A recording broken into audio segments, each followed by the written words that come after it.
Ela reconheceu aquela letra no mesmo instante. Era da mulher que havia morrido para salvá-la há 30 anos. Mas como alguém morto ainda enviava cartas toda sexta-feira para seu patrão milionário? Marina limpava o escritório de Augusto Mendonça havia 3 anos, sempre às sextas-feiras, sempre no mesmo horário. O milionário saía precisamente às 2 da tarde, deixando sobre a mesa de Mogno uma carta sem remetente que chegava toda semana. Marina nunca ousara tocar naqueles envelopes amarelados até aquele dia fatídico de outubro, quando o vento da janela entreaberta derrubou o papel no chão, revelando algumas linhas da caligrafia mais familiar e dolorosa de sua vida. As mãos tremeram. O espanador caiu. Aquela letra inclinada para a direita, com os As arredondados e os Ts cortados no meio, era impossível.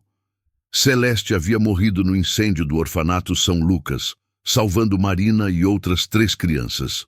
Marina tinha apenas 7 anos, mas jamais esqueceria o rosto daquela mulher desaparecendo entre as chamas enquanto a empurrava pela janela. Como uma pessoa morta há 3 décadas ainda escrevia cartas? E por que exatamente para Augusto Mendonça, o homem mais rico e solitário de São Paulo? A resposta começava 30 anos antes, numa noite de tempestade, quando o orfanato São Lucas pegou fogo. Os jornais da época noticiaram como tragédia 4 funcionárias mortas, incluindo Celeste Amaral, a diretora que sacrificou a vida salvando as crianças. O que ninguém sabia era que Celeste não morreu naquele incêndio. Ela desapareceu porque precisava desaparecer. E Augusto Mendonça era o único que conhecia a verdade. Marina segurou a carta com dedos trêmulos. O papel cheirava a lavanda, o mesmo perfume que Celeste usava. As palavras dançavam diante de seus olhos marejados. Augusto, ela está bem. Trabalha em sua casa sem saber de nada. Continue protegendo Marina como prometeu. Um dia, quando for seguro, ela saberá toda a verdade sobre quem realmente é. O chão pareceu desaparecer sob os pés de Marina. Durante 3 anos, ela serviu café todas as manhãs para um homem que conhecia seu maior segredo. Durante 3 anos, Augusto Mendonça a observava varrer, limpar e espanar, guardando uma verdade que poderia destruir ou salvar sua vida. A porta do escritório rangeu. Augusto estava parado na soleira, seus olhos cinzentos fixos na carta nas mãos de Marina. Não havia surpresa em seu rosto cansado, apenas uma tristeza antiga, como se este momento fosse inevitável. Ele caminhou lentamente até a janela, as mãos cruzadas nas costas, observando a cidade lá embaixo. Marina percebeu então que o relógio marcava apenas 1:30 da tarde. Augusto havia voltado mais cedo. Talvez soubesse que hoje seria o dia. Talvez as cartas tivessem avisado. Ou talvez, depois de 3 anos de silêncio e segredos, o peso da verdade tivesse se tornado insuportável para ambos. O silêncio no escritório era denso como chumbo. Marina ainda segurava a carta, seu coração batendo tão forte que tinha certeza de que ele podia ouvir. Augusto continuava de costas, uma silhueta escura contra a luz da tarde. Quando finalmente falou, sua voz era baixa e rouca, como se não tivesse sido usada para verdades em muito tempo. Ele contou que conhecera Celeste quando ambos eram jovens. Ela, uma professora idealista. Ele, herdeiro de um império que não queria. Apaixonaram-se, mas o pai de Augusto tinha outros planos. Um casamento arranjado com a filha de outro magnata. Celeste desapareceu grávida, e Augusto passou 20 anos procurando por ela. Quando finalmente a encontrou, ela dirigia o orfanato São Lucas. A criança que esperava havia nascido morta, mas Celeste cuidava de dezenas de outras como se fossem suas. Entre elas, uma menina de olhos verdes que ela protegia com ferocidade especial. Marina, abandonada na porta do orfanato com apenas um bilhete. Protejam-na. Eles virão atrás dela. O incêndio não foi acidente. Homens poderosos queriam Marina morta por razões que Celeste nunca revelou completamente. Na noite do fogo, ela fez uma escolha: fingir a própria morte para poder continuar protegendo a menina das sombras. Augusto a ajudou a desaparecer, criou uma nova identidade. E há 3 anos, quando Marina apareceu procurando emprego em sua mansão, ele soube que o destino havia fechado o círculo. Marina sentia o mundo girar. Cada sexta-feira, Celeste enviava relatórios sobre os inimigos que ainda a procuravam. Cada carta era um mapa de perigos, uma rede de proteção invisível tecida ao redor de Marina sem que ela soubesse. E Augusto, o milionário frio e distante, era na verdade seu guardião silencioso. A revelação deixou Marina em estado de choque por dias. Continuou trabalhando na mansão, mas agora cada cômodo parecia carregado de significados ocultos. Augusto mantinha distância respeitosa, mas ela sentia seu olhar protetor sempre que passava pelos corredores de mármore. Na sexta-feira seguinte, Marina esperou no escritório. Quando o envelope sem remetente chegou, Augusto não a impediu de ler. A carta era mais longa desta vez, e Celeste explicava detalhes que faziam o sangue gelar. Marina não era uma órfã comum. Seu pai verdadeiro havia sido um juiz federal assassinado por denunciar uma rede de corrupção que envolvia políticos e empresários poderosos. Sua mãe morreu no parto, mas antes conseguiu deixá-la no orfanato com documentos falsos. Os mesmos homens que mataram seu pai descobriram sua existência anos depois. Marina era a única herdeira de provas que poderiam destruir impérios criminosos. Provas que seu pai havia escondido e que só ela, através de uma herança codificada em seu DNA, uma marca de nascença específica que funcionava como chave biométrica, poderia acessar.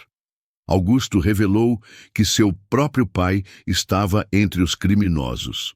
Por isso, o velho Mendonça havia forçado o fim do relacionamento com Celeste décadas atrás. Quando Augusto descobriu a verdade, já era tarde. Seu pai havia morrido, deixando-o como herdeiro de uma fortuna manchada de sangue. Ele passou anos tentando reparar os crimes da família, e proteger Marina tornou-se sua forma de redenção. Mas os inimigos estavam se aproximando. As cartas de Celeste vinham com avisos cada vez mais urgentes. Um homem de terno cinza havia sido visto rondando a mansão. Câmeras de segurança registraram carros suspeitos.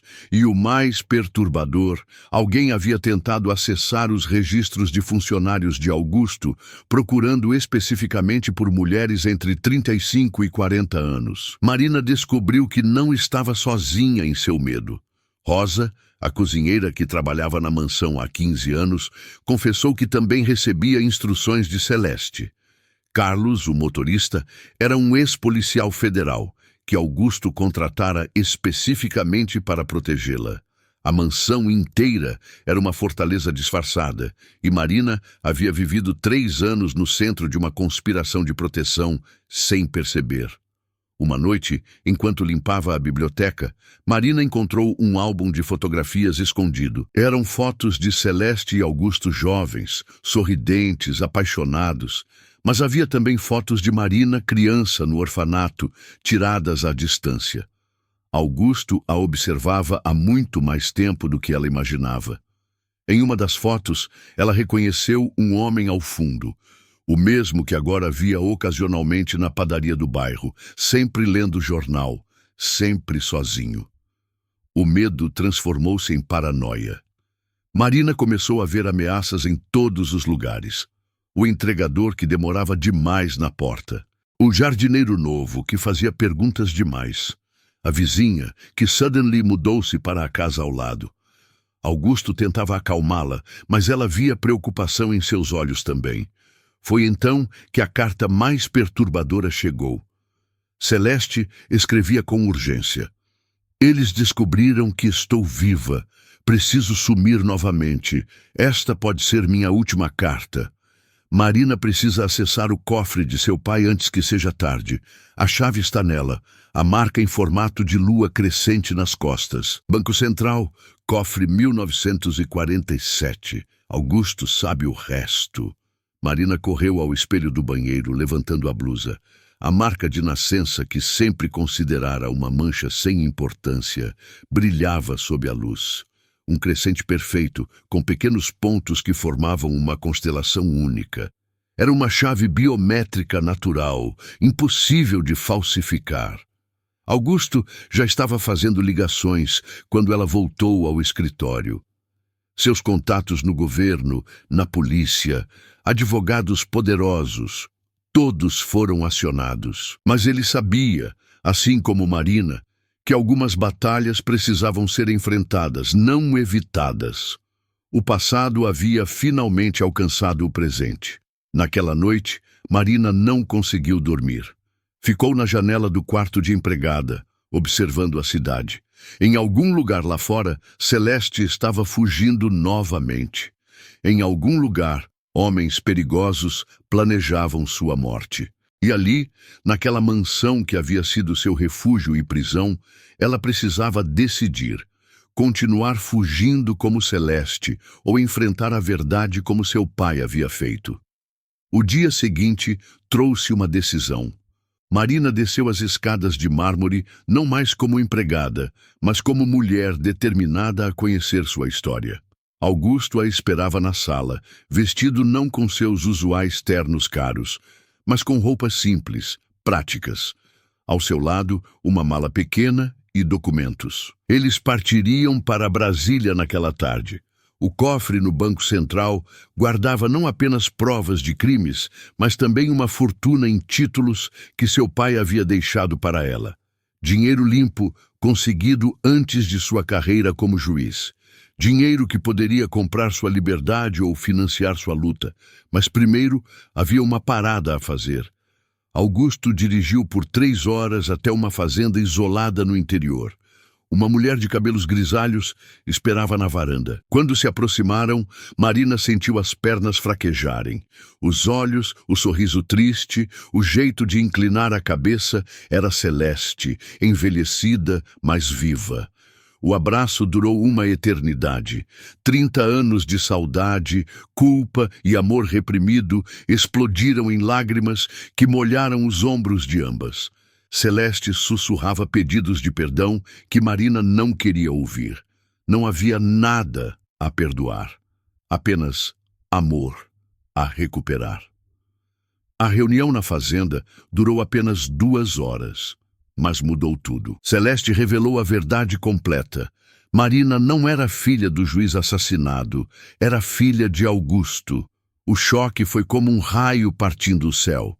Celeste explicou entre lágrimas que descobrira a gravidez depois de deixar Augusto. Orgulhosa demais para voltar, com medo demais do velho Mendonça, ela decidiu ter a criança sozinha. Mas complicações no parto a deixaram em coma por semanas. Quando acordou, disseram que o bebê havia morrido. Anos depois, trabalhando no orfanato, ela encontrou Marina. A idade certa, os olhos de Augusto, a marca de nascença que Celeste tinha nas costas. Alguém havia roubado sua filha no hospital e a colocado no orfanato com identidade falsa. O juiz assassinado era uma história plantada para desviar a atenção.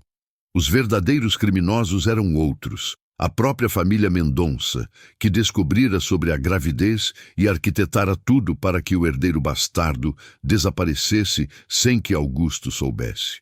Augusto estava pálido, suas mãos tremiam. Durante 3 anos, sua própria filha limpou sua casa. Durante 3 anos, ele a protegeu sem saber que protegia seu próprio sangue. A dor em seus olhos era insuportável, todo o tempo perdido, todas as oportunidades desperdiçadas, toda a vida que poderiam ter tido. Marina sentia o chão desaparecer. Seu patrão era seu pai. O homem frio e distante que ela serviu era o pai que nunca conheceu. A raiva, a confusão e uma estranha sensação de completude lutavam dentro dela. Pedaços de sua vida suddenly faziam sentido. Porque sempre se sentiu estranhamente segura na mansão, porque Augusto às vezes a olhava com uma tristeza inexplicável, porque suas mãos eram tão parecidas. Mas não havia tempo para processar a revelação. Carros se aproximavam pela estrada de terra. Celeste os havia visto pelas câmeras de segurança. Não eram mais seguros ali. Os inimigos, agora Marina entendia que eram os primos de Augusto, herdeiros alternativos da fortuna Mendonça, haviam encontrado a fazenda. A fuga foi desesperada. Augusto conhecia caminhos alternativos, estradas abandonadas que cortavam fazendas vizinhas. Marina dirigia enquanto ele fazia ligações frenéticas. Celeste havia ficado para distraí-los, jurando que se encontrariam novamente quando fosse seguro. Mas Marina viu no espelho retrovisor a fumaça subindo da fazenda e soube que havia perdido Celeste pela segunda vez. Chegaram a Brasília de madrugada. O Banco Central abriria em poucas horas, mas Augusto tinha contatos. Às 5 da manhã, foram escoltados por seguranças até o cofre subterrâneo. Marina pressionou as costas contra o scanner biométrico, sentindo a luz ler sua marca de nascença. A porta de aço se abriu com um suspiro pneumático. Dentro, não havia provas de crimes ou fortunas escondidas. Havia algo muito mais valioso: diários de Celeste, certidões verdadeiras, exames de DNA feitos em segredo, fotografias de Marina bebê nos braços de Celeste ainda no hospital. Toda a verdade, documentada e guardada por alguém que sabia que um dia seria necessária. Mas o documento mais importante estava em um envelope separado. O testamento do velho Mendonça, o avô que Marina nunca conheceu. Um documento que ele assinou semanas antes de morrer, atormentado pela culpa, deixando metade de tudo para a neta que havia mandado desaparecer. Um documento que os primos de Augusto matariam para destruir. Marina segurava os papéis com mãos trêmulas. Em minutos, havia passado de empregada a herdeira de uma das maiores fortunas do país. Mas o dinheiro parecia irrelevante perto da verdade maior. Ela tinha uma família, disfuncional, fragmentada, marcada por tragédias, mas uma família. Augusto a observava com olhos marejados. 37 anos de vida dela e ele havia perdido quase tudo. Os primeiros passos, as primeiras palavras, os anos de escola, as lágrimas da adolescência, os sonhos da juventude. Agora, parado naquele cofre subterrâneo, ele era apenas um homem quebrado, pedindo perdão à filha que não sabia ter. Um advogado chegou às 6 da manhã com mais documentos. A situação legal era complexa, mas não impossível. Com o testamento e os exames de DNA, Marina poderia reivindicar sua herança. Mas isso significava se expor, sair das sombras onde havia vivido protegida. Significava enfrentar os primos de Augusto, homens poderosos e impiedosos que não hesitariam em eliminá-la. Marina tomou a decisão ali mesmo, no cofre que guardava sua verdadeira identidade. Não fugiria mais. Não viveria nas sombras, como Celeste havia vivido. Enfrentaria os inimigos da família, reivindicaria seu lugar e usaria a fortuna Mendonça para algo que seu avô jamais imaginou: justiça. Mas primeiro, precisava encontrar Celeste. As notícias da fazenda eram desencontradas. Houve um incêndio, mas nenhum corpo foi encontrado. Celeste havia desaparecido novamente, deixando apenas um bilhete pregado em uma árvore. Cuide dela, Augusto.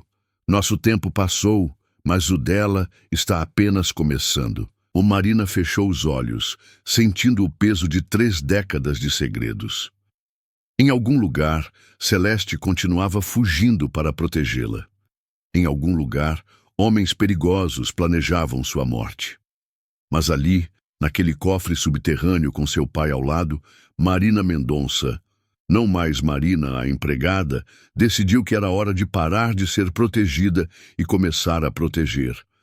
Os meses seguintes testaram Marina de formas que ela jamais imaginou. Deixou o uniforme de empregada e vestiu ternos caros, mas sentia-se uma impostora em sua própria pele.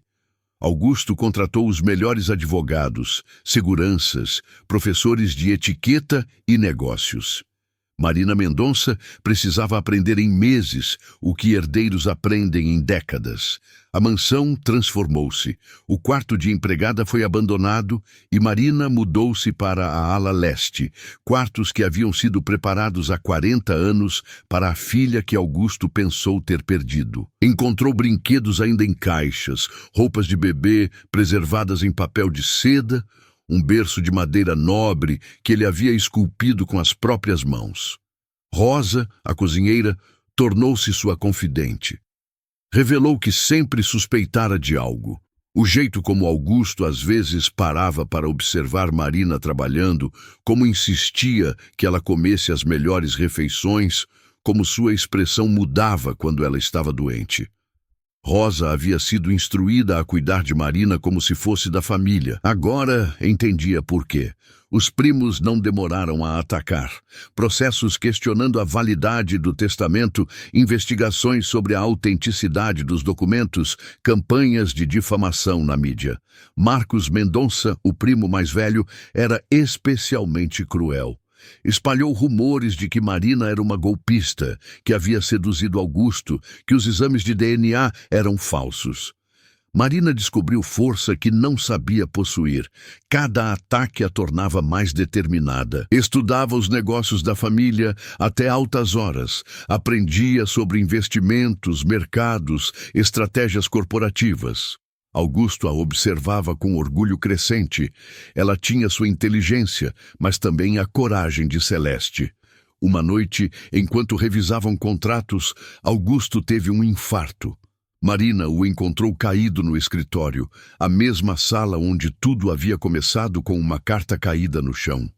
As horas no hospital foram as mais longas de sua vida. Quando ele acordou, fraco, mas lúcido, suas primeiras palavras foram: "Não me deixe partir sem te ensinar tudo." A recuperação de Augusto coincidiu com uma descoberta crucial.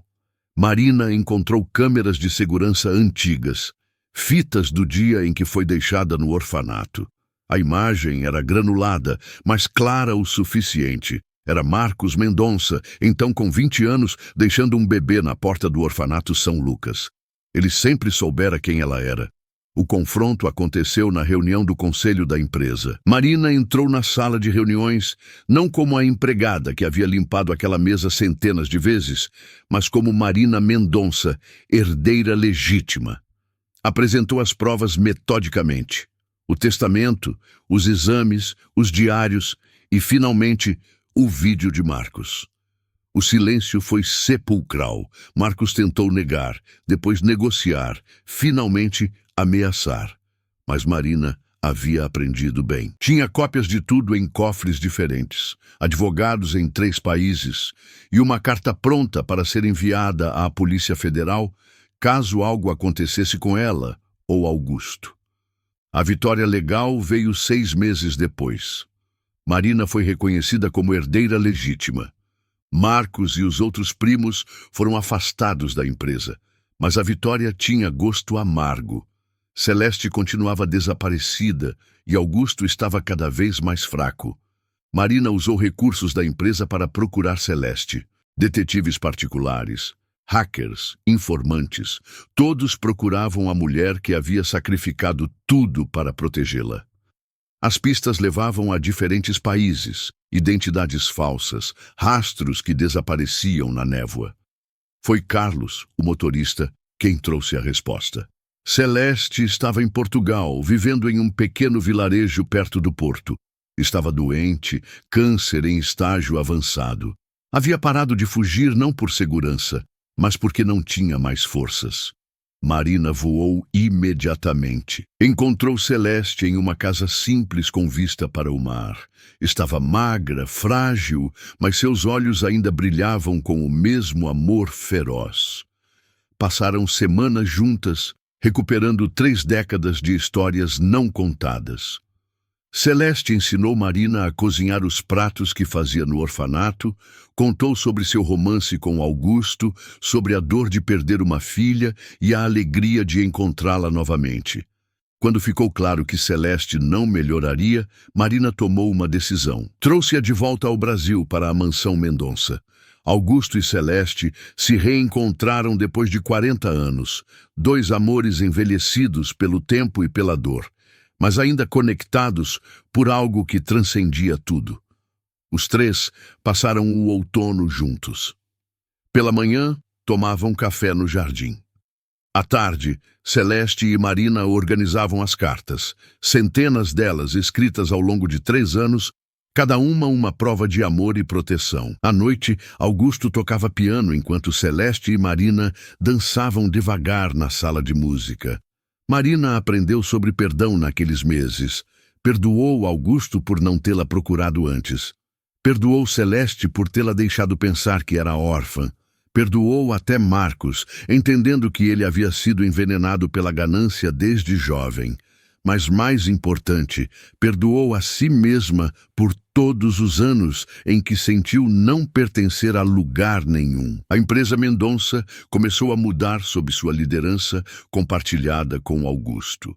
Criaram uma fundação para crianças abandonadas, construíram um novo orfanato no lugar do antigo São Lucas, estabeleceram bolsas de estudo para jovens sem família. Marina transformava a fortuna manchada dos Mendonça em algo luminoso. Numa manhã de primavera, Marina encontrou uma carta diferente na mesa de Augusto. Não era de Celeste, mas para ela, escrita pela mão trêmula de seu pai. Minha filha, passei a vida construindo impérios de concreto e aço, mas você construiu algo maior, uma ponte sobre décadas de dor. Você é minha redenção, meu orgulho, meu amor mais verdadeiro. Marina guardou a carta junto com todas as outras. Cada uma contava parte de sua história. A menina abandonada, a empregada humilde, a herdeira improvável, a filha reencontrada. Mas agora, ela escrevia sua própria história, uma onde o passado não determinava o futuro, onde segredos revelados se tornavam fundações para verdades maiores. O inverno chegou com uma urgência cruel. Celeste piorava dia a dia e Augusto havia sido internado novamente. Marina dividia-se entre 2 quartos de hospital, segurando mãos que slowly perdiam força, ouvindo histórias que precisavam ser contadas antes que fosse tarde. Foi numa dessas noites, enquanto Celeste dormia sob efeito da morfina, que Marina recebeu a visita inesperada. Marcos Mendonça estava na recepção do hospital, não mais o homem arrogante de meses atrás, mas alguém quebrado pelo peso da própria consciência. Ele confessou tudo, como o avô o havia escolhido aos 15 anos para ser seu sucessor. Como o velho Mendonça descobrira sobre a gravidez de Celeste através de um médico corrupto. Como orquestraram o rapto do bebê, pagaram enfermeiras, falsificaram documentos. Marcos havia sido o executor do plano, jovem demais para entender completamente, ambicioso demais para questionar. Mas havia mais. O incêndio no orfanato não havia sido pelos motivos que pensavam. Marcos o havia ordenado para destruir registros que poderiam levar até Marina. Ele não sabia que Celeste estava lá naquela noite. Quando descobriu que ela havia morrido salvando crianças, a culpa começou a corroê-lo. Durante 30 anos, carregou o peso de ter causado a morte da mulher que seu tio amava. Marina ouviu tudo em silêncio. A raiva que esperava sentir não veio. Apenas uma tristeza profunda por todas as vidas destruídas pela ganância de um velho morto. Marcos colocou uma pasta sobre a mesa. Documentos que havia escondido por décadas, incluindo a confissão escrita do avô, detalhando todos os crimes. Com esses papéis, Marina poderia destruir completamente os primos, recuperar tudo que haviam roubado da empresa ao longo dos anos. Mas olhando para Marcos, ela viu não um inimigo, mas outro órfão da crueldade dos Mendonça. Ele também havia sido manipulado, usado, transformado em monstro antes mesmo de ter chance de escolher quem seria. A decisão de Marina surpreendeu a todos. Em vez de usar os documentos para vingança, propôs um acordo. Marcos e os outros primos manteriam uma pequena parte da herança, o suficiente para viver confortavelmente, mas longe dos negócios da família. Em troca, assinariam confissões completas e trabalhariam na fundação que Marina havia criado, dedicando o resto de suas vidas a reparar o mal que haviam causado. Alguns viram fraqueza, Marina via redenção, não apenas para eles, mas para toda a linhagem Mendonça. O ciclo de crueldade e ganância precisava ser quebrado, e perdão era a única força poderosa o suficiente para isso. Naquela mesma noite, Celeste acordou lúcida. Marina contou sobre Marcos, sobre o perdão, sobre a escolha de transformar inimigos em aliados improváveis. Celeste sorriu, sua mão frágil acariciando o rosto da filha. "Você tem minha aparência", sussurrou, "mas tem o coração dele. Augusto sempre soube perdoar. Era eu quem guardava rancor." Celeste pediu para ver Augusto uma última vez. Marina arranjou tudo, convenceu médicos, moveu céus e terras. Na manhã seguinte, 2 macas foram colocadas lado a lado em um quarto privado. Augusto e Celeste, separados por décadas, unidos por amor, destruídos por mentiras, estavam juntos novamente. Eles conversaram por horas, vozes fracas, mas determinadas. Riram de memórias antigas, choraram por tempos perdidos, fizeram planos impossíveis para um futuro que sabiam não ter. Marina os observava da porta, testemunha de um amor que sobreviveu a tudo, mesmo à própria morte. Ao pôr do sol, Celeste pediu um favor final. Queria casar-se com Augusto. Ali, naquele quarto de hospital, com Marina como testemunha e Rosa como madrinha. O capelão do hospital realizou a cerimônia mais simples e mais profunda que já havia presenciado. Não havia vestido branco ou terno caro, apenas 2 amores cansados, prometendo, tarde demais, pertencer um ao outro para sempre. Celeste Mendonça morreu 3 horas depois, sua mão entrelaçada com a de Augusto, um sorriso sereno no rosto. Havia esperado 40 anos para morrer com o nome do homem que amava. Marina segurava a outra mão de sua mãe, sentindo a vida escapar suavemente, como uma carta levada pelo vento. Augusto sobreviveu mais 3 dias. Médicos disseram que foi milagre ter durado tanto após o segundo infarto. Marina sabia a verdade. Ele havia se recusado a partir antes de Celeste, determinado a não abandoná-la novamente. Com Elagone, não havia mais razão para lutar. Suas últimas palavras foram para Marina: "Cuide das cartas. Elas contam nossa história. Um dia, alguém precisará saber que o amor verdadeiro espera. Sempre espera." Morreu ao amanhecer, a mesma hora em que Marina costumava chegar para limpar seu escritório. O funeral foi o maior que São Paulo havia visto em anos. Não pelo poder dos Mendonça, mas pelo que Marina havia transformado a família em ser. Órfãos que haviam recebido bolsas, famílias ajudadas pela fundação, até Marcos e os primos estavam lá. Lágrimas genuínas por redenções oferecidas tarde demais. Marina enterrou seus pais juntos no mausoléu da família Mendonça que ela mandou reformar. Onde antes havia ostentação fria de mármore negro, agora havia simplicidade quente de pedra clara. Na lápide, apenas Augusto e Celeste Mendonça. O amor espera. 5 anos se passaram como páginas virando ao vento. Marina transformou o Império Mendonça em algo que seus pais teriam orgulho de ver. A mansão foi parcialmente convertida em centro cultural, mantendo apenas a ala leste como residência privada. O escritório onde tudo começou tornou-se uma biblioteca pública, com as cartas de Celeste preservadas em uma exposição permanente sobre amor, sacrifício e redenção. Marcos surpreendeu a todos, especialmente a si mesmo. Trabalhar na fundação despertou nele uma humanidade há muito enterrada.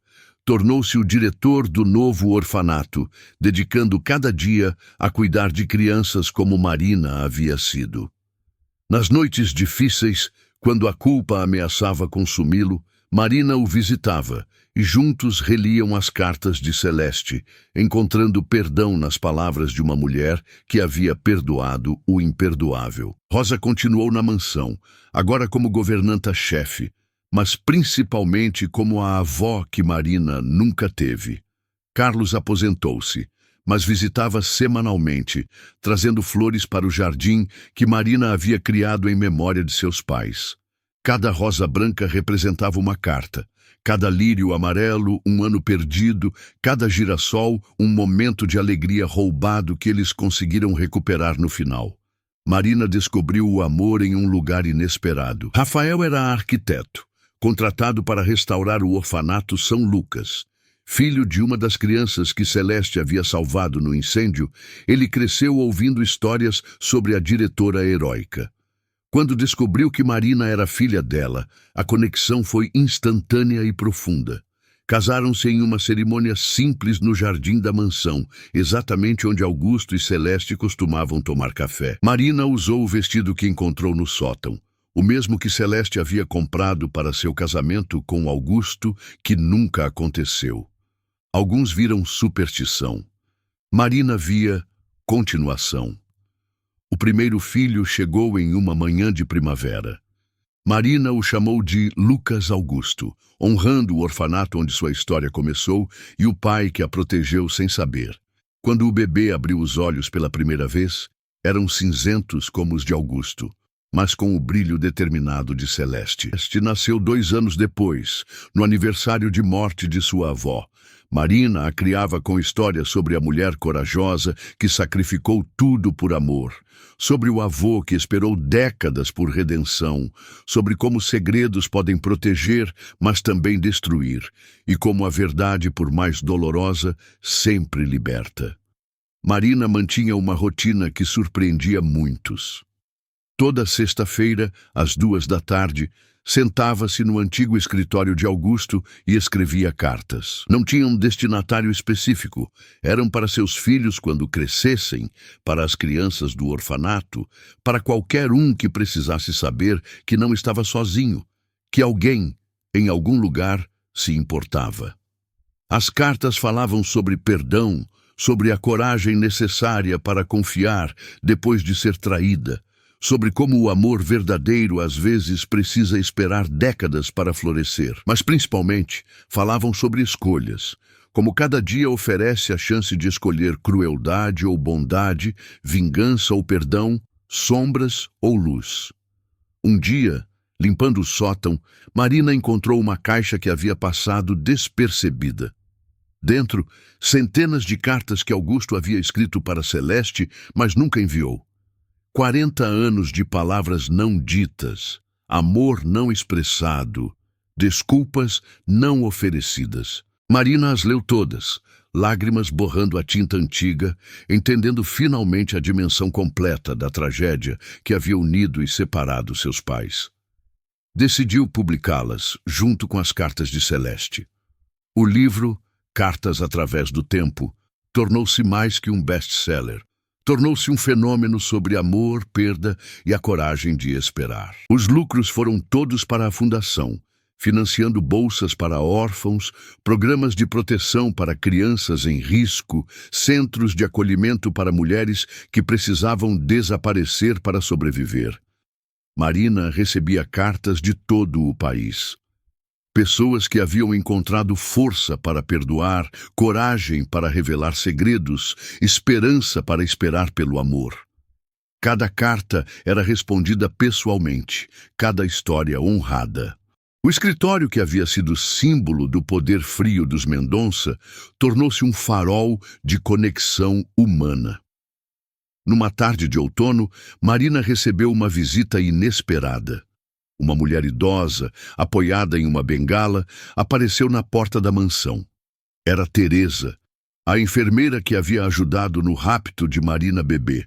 Veio pedir perdão, devolver o dinheiro que havia recebido, corrigido por 40 anos de juros, confessar sua parte na tragédia. Marina a abraçou. Não havia mais espaço para rancor em seu coração.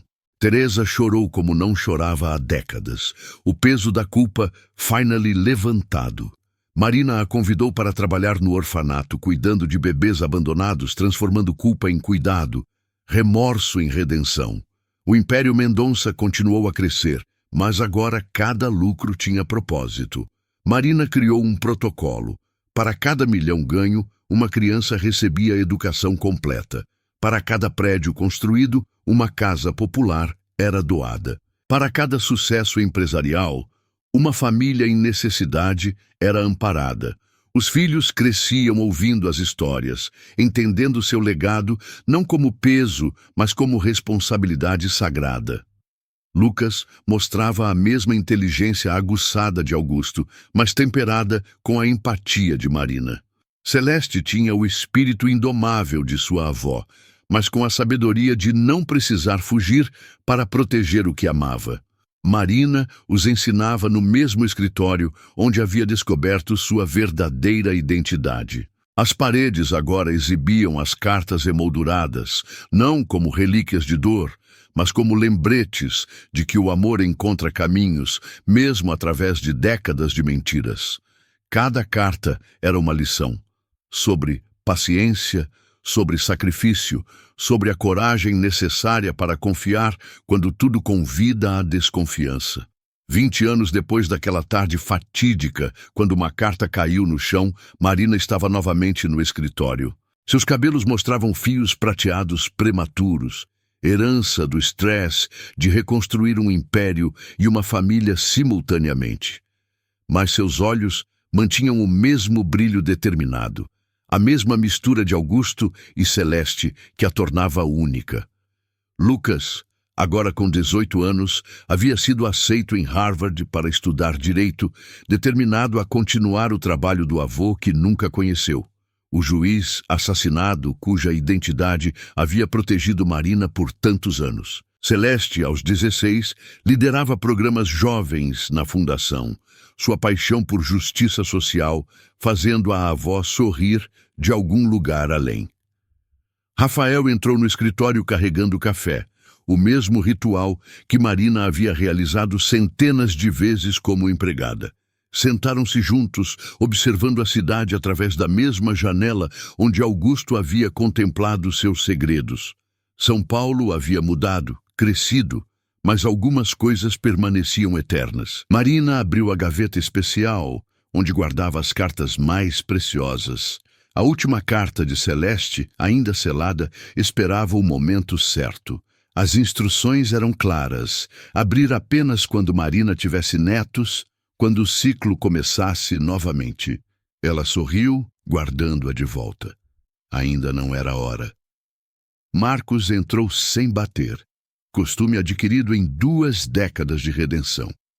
Aos 60 anos, havia se tornado o homem que poderia ter sido sem a influência venenosa do avô. Segurava a mão de uma menina de 5 anos, sua mais nova protegida do orfanato, uma criança abandonada que lembrava Marina de si mesma. A menina, Sofia, correu para os braços de Marina. Havia sido adotada informalmente pela família estendida Mendonça, cada membro cuidando dela como se fosse sua. Era assim que funcionavam agora, não mais uma família de sangue e segredos, mas uma constelação de almas escolhidas, unidas por algo mais forte que DNA. Realizaram o jantar semanal que havia se tornado tradição. A longa mesa de jantar, onde antes executivos conspiravam, agora acolhia risadas de crianças do orfanato, histórias de voluntários, planos de Rafael para novos projetos. Rosa, aos 80 anos, ainda comandava a cozinha, recusando-se a deixar outros prepararem o feijão que Marina amava desde criança. Durante o jantar, Lucas fez uma revelação. Havia encontrado mais cartas no banco, um segundo cofre que Celeste havia mantido. Eram cartas de Marina criança para uma mãe imaginária, escritas no orfanato e secretamente guardadas por Celeste. Cada uma falava de sonhos, medos, esperanças de uma menina que não sabia estar escrevendo para a mulher que fingia estar morta para protegê-la. Marina leu uma em voz alta, sua voz embargada. Querida mãe que não conheço, hoje uma mulher me abraçou e disse que eu era especial. Ela cheira a lavanda, queria que você cheirasse assim também. Ela disse que um dia eu entenderia por que algumas mães precisam ir embora. Eu não entendo, mas finjo que sim, para ela não ficar triste. O silêncio que seguiu foi preenchido não com dor, mas com gratidão. Cada pessoa naquela mesa havia sido tocada pela tragédia dos Mendonça, mas também pela sua redenção. Marcos limpou lágrimas que não tentava mais esconder. Rosa abraçou Marina, como fazia quando ela era apenas a empregada assustada. Rafael segurou sua mão sob a mesa, lembrando-a de que não estava mais sozinha. Depois do jantar, Marina subiu ao terraço, o mesmo onde Augusto costumava fumar charutos, contemplando o peso de seus segredos. A cidade brilhava abaixo, milhões de luzes representando milhões de histórias. Algumas trágicas como a sua havia sido, outras esperançosas como a sua havia se tornado. Lucas e Celeste se juntaram a ela, um de cada lado. Mãe, disse Lucas, você acha que eles sabem? Vovô e vovó, você acha que eles sabem o que você construiu? Marina sorriu, lembrando das palavras de Augusto sobre o amor que espera. Eles sempre souberam, respondeu. Cada carta era um ato de fé de que este momento chegaria, de que a verdade venceria a mentira, de que o amor venceria o medo, de que uma empregada se tornaria a guardiã de seu legado. Celeste apontou para o céu, onde as estrelas lutavam para brilhar através da poluição luminosa da cidade. Olha, mãe, 3 estrelas juntas, como vocês 3 foram no final. Marina abraçou os filhos, sentindo o ciclo se completar. De órfã a empregada, de empregada a herdeira, de herdeira a mãe, de mãe a guardiã de um legado transformado. As cartas haviam parado de chegar toda sexta-feira, mas a história que elas contavam continuava sendo escrita em cada vida tocada pela fundação, em cada criança salva, em cada família reunida. Naquela noite, antes de dormir, Marina fez o que fazia toda noite. Abriu a primeira carta de Celeste, aquela que havia caído no chão 20 anos atrás. As palavras estavam desbotadas, mas a mensagem permanecia clara. Ela está bem. Trabalha em sua casa sem saber de nada. Continue protegendo Marina como prometeu. A promessa havia sido cumprida de formas que nem Celeste nem Augusto poderiam imaginar. Marina não foi apenas protegida, foi revelada, elevada, transformada. E no processo, transformou todos ao seu redor, provando que segredos revelados no momento certo não destroem, mas libertam. Guardou a carta de volta na gaveta, ao lado de centenas de outras. Amanhã seria sexta-feira. Não haveria carta nova para cair no chão, mas Marina escreveria uma, como sempre fazia.